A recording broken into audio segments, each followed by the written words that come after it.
Okay. All right. Let me start this. Hey,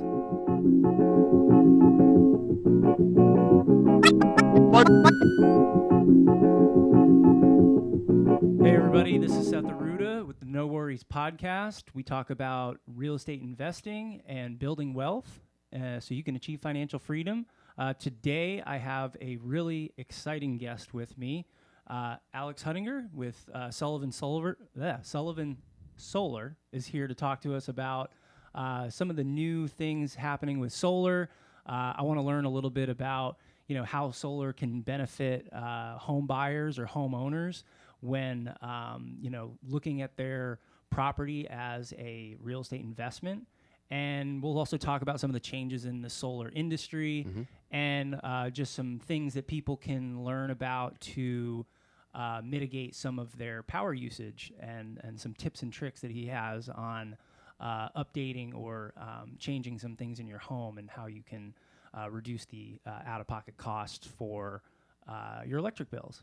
So, Alec, thanks for coming by. I know we've been trying to get together for a while, but I'm glad to have you and wanted to talk to you a little bit about what you do and some of the benefits that solar has for homeowners here, especially in San Diego and our local market. So why don't you tell us a little bit about just like a general overview of solar when it comes to like residential real estate? Certainly. Whether you're a homeowner or potentially thinking about buying a home or even a real estate agent, what are some things that you should know about just to get a better understanding of how solar can work for you? Absolutely. Well, thank you very much for having me, Seth. Yeah, we've been trying back and forth for a few weeks. So glad we finally got to do it. Yeah. I think things that are important to understand about solar are that it truly does benefit most people. Now, not everyone. Typically, when you're trying to talk to a solar consultant, you want to figure out how much you're spending. There's kind of that threshold for when it starts to make sense. I would say the easy number to think about is about $100 a month on average. Is if you're spending $100 a month or more on your electric bill, not your SDG&E bill, because that's a combination of gas and electric, but your electric bill, solar is likely going to make sense for you. Some people still, if they're only paying $50 a month, that they want to go solar, and for them, it's less on the finances. It's more on the carbon footprint side of things. It's more on adding value to the home. So it's not to say you shouldn't go solar if you have a sub $100 bill, but that's kind of an easy threshold to keep in mind if you think it's going to help you financially. Cool.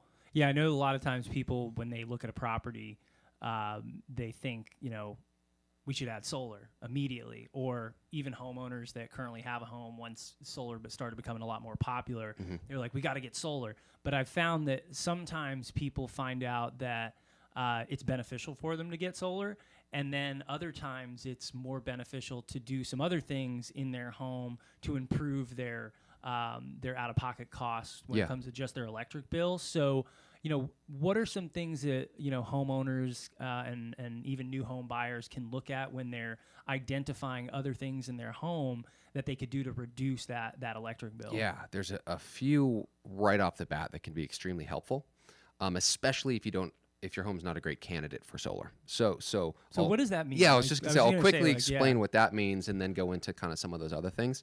A great candidate for solar is say, a ranch-style single-family home, single-story, with a huge, wide-open, obstruction-free roof plane that faces perfectly south, with no shade, no trees around it. So it's just getting crushed by sunlight all day long, and it's easy to access.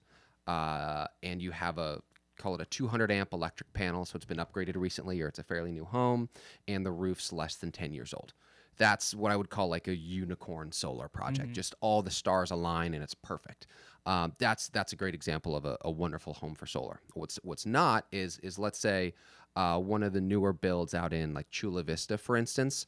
They're real tall, vaulted ceilings, beautiful, all sorts of roof planes. So they're really built up rather than out. So there's very limited roof space, and you might have 20 different roof planes that are all maybe 50 square feet total. And it's just a chopped up roof, and you can't fit a single solar panel on one single roof surface because they're so small, because the house is built up rather than out.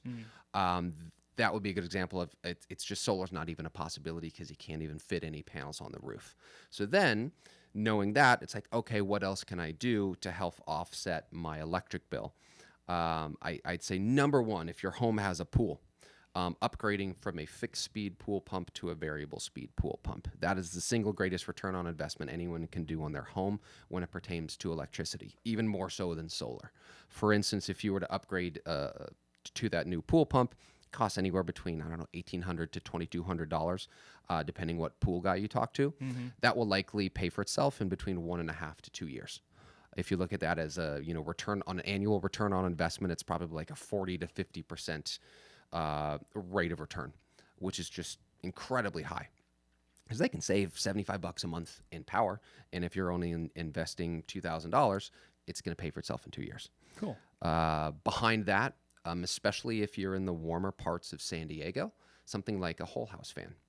A whole house fan is a unique device. Basically, it's a really big, powerful attic fan that sits inside your attic, but it's ducted to essentially the ceiling of your either first or second story, depending on how the home's built.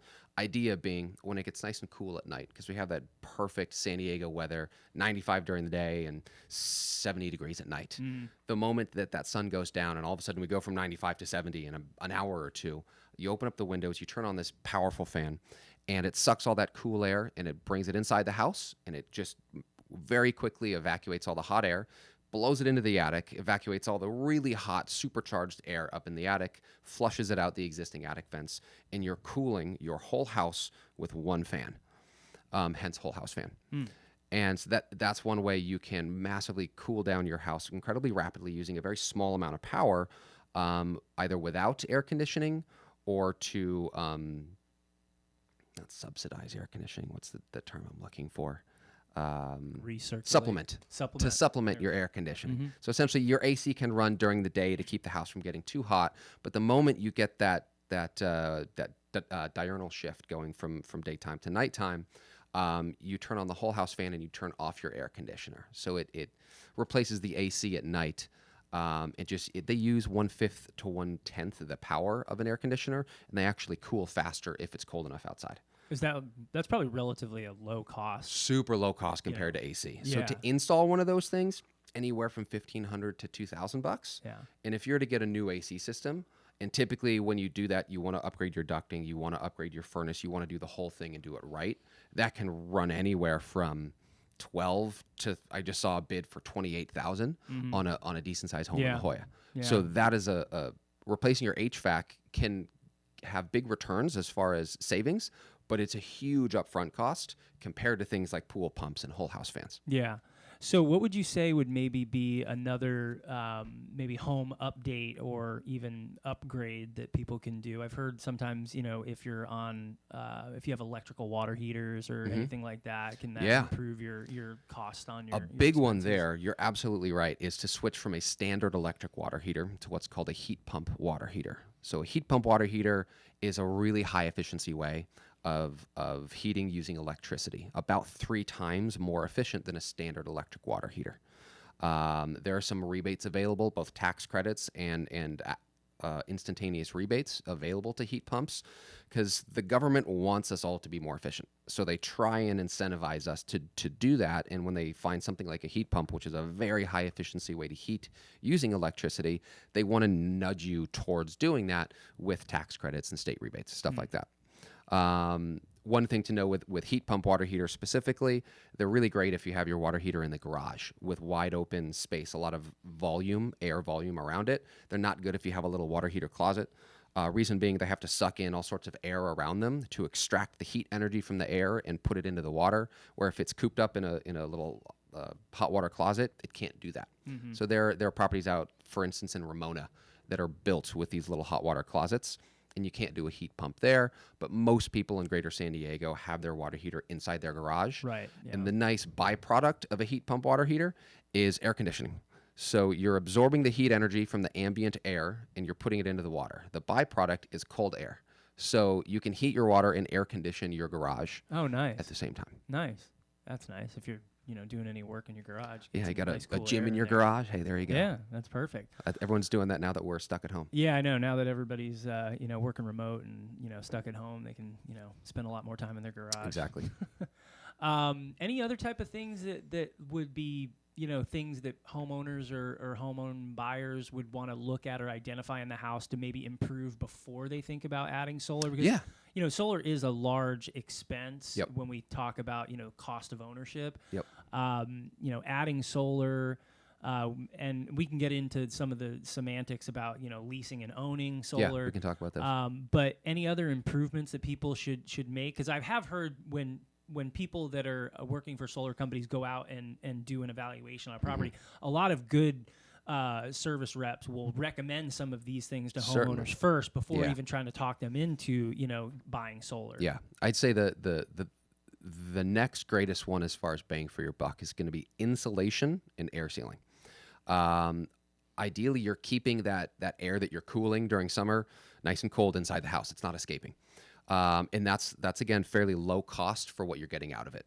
So with insulation and air sealing, typically what you want to do is if you have a normal attic, which we most of the time do in San Diego, you want to get rid of the old insulation that's there because that's probably 50 years old. It's probably full of rat poop, all sorts of other stuff that's up there. You want to clean that out.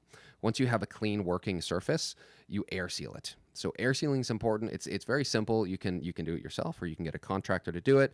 Get a little foam gun. You go up in the attic and you just seal all the little penetrations. You'd be amazed the size holes a plumber will drill for a pipe half that size. And you just have this big hole that's now going from your attic into your wall cavity, and you have that 130-degree air trapped in your attic, and that's now getting into your walls, which is then coming in through your light fixtures and your outlets, and keeping the house hot when you want it to be cool. So you air seal the whole attic floor. It's basically putting a windbreaker on, and then you put your sweater on top of it. So you're blocking the air from moving, and then you're keeping your warmth or your cool in.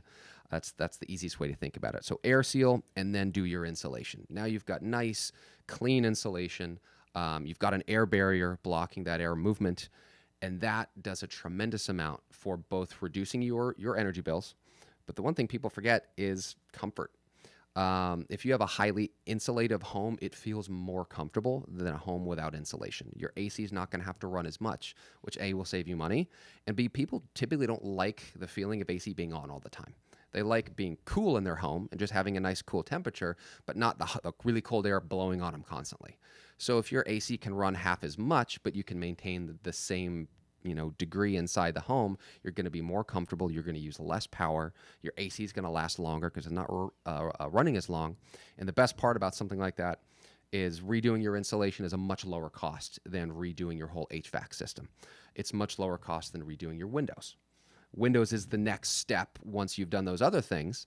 But windows can be real pricey. If anyone's done their windows around their whole house, they know that is a high ticket item. It is, much like HVAC and much like solar. Yeah, especially some of the newer windows like Impact or the really insulated windows. I mean, you could spend $15,000-$20,000 installing windows. Yeah, very easily. On top of what it may cost to even put them in. Yep. And have the labor done. So it's it's a large expense when we're talking about cost of ownership. Absolutely. So what I'm thinking is perfect candidate for solar, lot of roof space, large area where they can put a lot of panels. Yeah.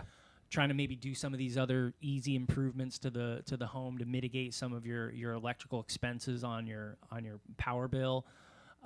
Let's talk a little bit about the changes to solar. I know you've kind of educated me in the last few months about some of the things that are kind of coming down the pike with some of the adjustments to the solar industry and some of the cost effectiveness when we're talking about the reduction of power and the draw on some of the utility companies. So walk me through some of these changes. When should people start thinking about getting solar? If there are going to be these changes, and there may be a time now to get in before the changes start. Let us know kind of what's happening with the solar industry. So the important part to understand is how solar works with the utility now, how it's going to work once some of these new changes are implemented. So the way solar currently works is during the day, your system generates power, typically from about 8 a.m. to about 5 p.m. And the bulk of the power generation is really in the middle 4 to 5 hours of that. It's called your solar window, when it starts and when it shuts off. So at most it's 8 hours, and the bulk of it's 4 to 5 hours. We use power in our homes 24/7. So how do we make solar work year-round when it's only working for 8 hours of a 24-hour cycle? During those 8 hours, especially those 4 in the middle, you're producing far more power than you can possibly use. What happens to all that excess power that you're not currently using on site? That goes back to the utility, goes back to the grid. The grid credits your SDG&E account with the power that you're giving them. And they credit that account at whatever they're charging at that time. Call it a 1-to-1 ratio. That is what makes solar valuable. That's what makes the payback so beneficial. That's why so many homes in San Diego have solar, because of that relationship that SDG&E allows you to go into. That relationship is called net metering. So the easiest way to think about it, whatever you give them, they're giving you the same credit right back, and you can use that at any time. Now, power is a little bit more expensive at night, so if you give them power during the day, it's not as valuable as what you pull from them at night, and that's one of the things that you and your solar consultant needs to figure out. But for all intents and purposes, solar is incredibly valuable for the power that you give to the utility. Now, what's changing is the value that they're giving you for the power you're giving them. Reason being, if everyone in San Diego were to go solar, and everyone's giving all this excess power to SDG&E and they're selling it to other people, but now no one's buying it because they're all getting their own credit from their own systems. No one's paying SDG&E basically anything, but SDG&E is still providing all of our power at night. That is not an economically sustainable model. For as much as we can all get grumpy with SDG&E and how much they charge, which is perfectly reasonable, they serve a purpose. They provide us with power during the day, at night, and they have to get paid for that to service their employees. When there's an outage, somebody has to come out and fix the lines. So if everyone goes solar and everyone gets full credit for their power, the utility cannot exist. So what they have proposed as a change is that now when you give them your excess power during the day, they treat you like they would any other utility that they're buying power from.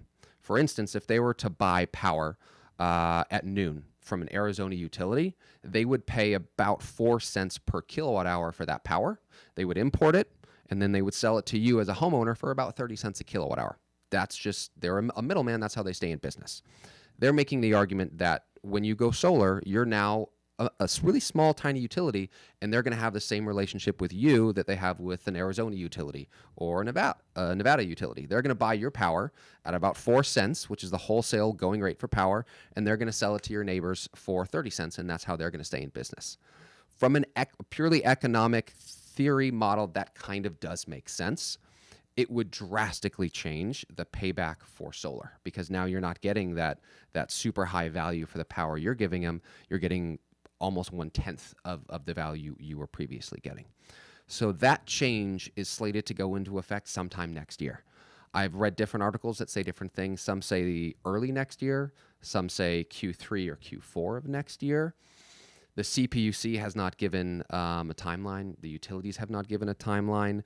They've basically said next year sometime. That's as much information as I have to give. And I just looked up an article literally 2 days ago, and it was saying Q3, Q4, but who knows at this point. So call to action is probably to get solar sooner rather than later. Yeah. At least to start that conversation, to understand, do you have the solar unicorn? Do you have that perfect house that it can get done super fast? Or do you have a home that's going to need a new roof, that's going to need a new electric panel? Or a home that the roof's just not suitable because there's not enough space, and maybe you're going to need a ground mount. Ground mounts, for instance, right now are taking an incredibly long time because of the permit issues that we're running into. A lot of people have been stuck at home doing home improvement projects, which has been great for the construction industry. But when a lot of the cities don't have people in person still, the permits have gone from what used to take 2 weeks, now take 6 months. So that's another concern. So it's certainly better to at least start that conversation with whether or not you should go solar and how much solar you should get before these changes for net metering happen. Now, are you able to lock in your solar even You're if on you top don't of it, Seth. get... I was just about to mention the grandfather clause Okay. and how that works for existing solar. Right. Exactly. So perfect. So yeah, if you lock in, and even if the permits are taking longer, or maybe there's a couple things or tweaks you have to do to the house, maybe even if you don't need a roof replacement, maybe you need to do some repairs, let's say, before you can actually get the solar placed. Can you get grandfathered in so you're going to take advantage of the best rate right now? Oftentimes I get the question, if I have a contract signed, does that lock me in? No, it is when that system is installed and granted permission to operate from the utility. Because you're having this relationship with the utility, it's not you and your contractor, it's you and your utility and how that relationship and when that relationship begins. So that's a very important thing. So if you do have one of the more complicated projects, it's going to take some additional permitting, additional roof work. You definitely want to get it on that sooner so you can have the system installed and granted permission to operate by SDG&E before that switch to net metering happens. So also we can talk about, okay, existing solar customers and how that grandfathering works when you do get that permission to operate. For current solar customers that have already gone solar, they have their own net metering agreement with SDG&E, and it's a 20-year grandfather term. So if you went solar 5 years ago, you're grandfathered for another 15 years on how it works today. If you're to go solar on the cost structure, yeah. If you're to go solar in January, hopefully the change to the new net metering hasn't happened by then that's your calendar start for that 20-year period of grandfathering with SDG&E. For people so let's just say, for instance, if the new net metering kicks into place June 1st, 2022, and you get installed June 15th, 2022, you're going to be under that new net metering, and you will be grandfathered, but under what it is there, not what it currently is. Right. So for anyone that goes solar before those changes, you get grandfathered for 20 years. Interesting. So if we were to add solar now, and in 20 years there's been multiple changes to the metering, we're going to be subject to those metering changes at the 20-year mark. Yeah, so that'll probably be net metering 6.0 by then. And you would go from whatever you were grandfathered into to whatever the current one is, not the next one, but like the current one at that point. Okay. And likely at that point, you would have a battery, because what this is, part of what net metering is trying to do is to reduce demand on the grid, because a lot of people get big solar systems, but they're using all their power in the evening when the sun's not making any power. So one way to get around net metering is to add a battery to the system, because that way now you're not giving SDG&E all of your excess power. You're storing a bunch of it on site in your own battery, and you're discharging that battery back into the house when you need it. So that's kind of the long-term goal with this, is eventually everyone has solar, everyone has a battery, everyone is 90 to 100% self kind of contained, and the grid has actually very little to do. It's going to be a while, for us to get there, but that's eventually how it's going to happen, is through the implementation of batteries. Yeah, and I think the battery technology is getting a lot more efficient. Leaps and bounds, yeah. So solar technology is basically the same as it's been for the last 60 years. The fundamental technology has been the same. You get incremental jumps in efficiency. So, for instance, 3 years ago, we were using 330-watt panels. Today, we're using about 370-watt panels. So every year, you get a few more watts, but it's still the same technology. Whereas batteries, the efficiencies, the lifespan, the type of storage going, there's lithium iron phosphate. I know there's even ones that I've read, minor things about that are coming more into place. There's hydrogen fuel cell. There's lots of innovation, R&D going on the battery side, whereas the solar side, it's pretty much the same now as it's been for a while.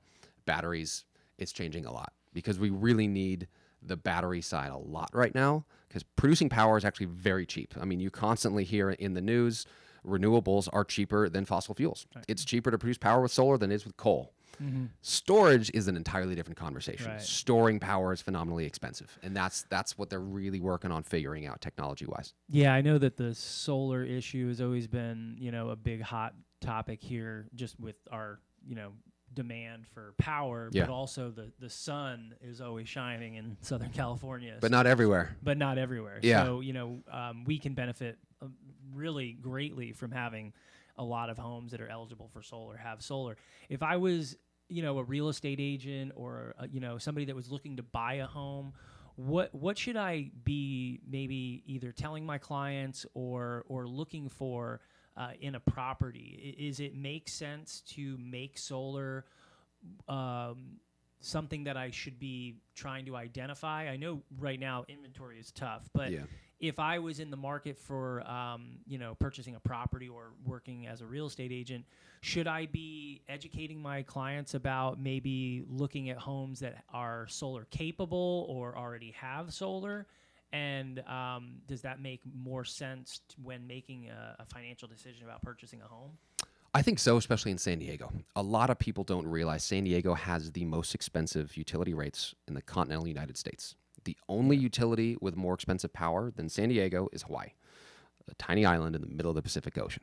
So no one really knows why SDG&E is so much more expensive than every other utility in the U.S. They just are. So a lot of times people, I've helped people that come from Georgia, from places in the South, where they kind of run their heat pumps and their AC almost year round, and they're just used to using a ton of power and having $100 bill. They come to San Diego and they have a $1,000 bill, and they didn't change anything. And it's because power in Georgia was 9 cents a kilowatt hour, and they were running at peak when it's 60 cents a kilowatt hour. Yeah. And it's just, it blows them away. So it is important, I think, for realtors to understand where someone's coming from, the size of the home, how many people are moving into it, and whether it has solar or not. If you've got a family of 6 moving into a 3,000 square foot home that doesn't have solar in Scripps Ranch, it gets hot there. They're going to use a lot of power. And if there's no solar and they're coming from someplace outside of California, that could be a massive wake-up call that they are not planning on. And it's something important to understand. And then as a realtor, if you can understand the basics of solar, like I said, having that wide open roof plane. Is it south facing? It doesn't have to be south. It could also be west or east, just not north. As long as you have one of those three, southwest or east, with some space on the roof, you're going to be okay. Cool. Or a decent sized backyard for a ground mount. Yeah. Ground mounts are always good. I know sometimes properties are tight here. Yeah. But if you've got open space, and it's eligible for ground mounts, that may be a way to go as well. That's a lot of good information. I mean, most people are thinking about solar, especially now. I know with a lot of the changes, there's been a lot of people educating people about trying to jump on solar now sooner than later. So thanks for all the information. And for anybody that is either owning a home, looking to buy a home, or even a real estate agent that needs a resource when it comes to talking about solar, Alec is a wealth of knowledge when it comes to all of the benefits solar can bring, and can definitely point you in the right direction. I'll drop his contact information in the video here. And anything else you want to add? Thanks for coming by too, man. Absolutely. Thank you so much for having me, Seth. I'm glad we finally got to do it. Yeah. We'll do some more too. I mean, we can always talk about anything else that's coming up, and if any changes come up, we can shoot some more footage or do another podcast. But this was good information for everybody. I'm Seth Aruda with Alta Vista Insurance. I'll put my contact information in the video below. Alec, thanks a lot. Thank you, Seth. Coming by. I'll drop Alec's contact information as well. He's with Sullivan Solar, and we look forward to helping you reach new heights. Thanks, guys. Thank you.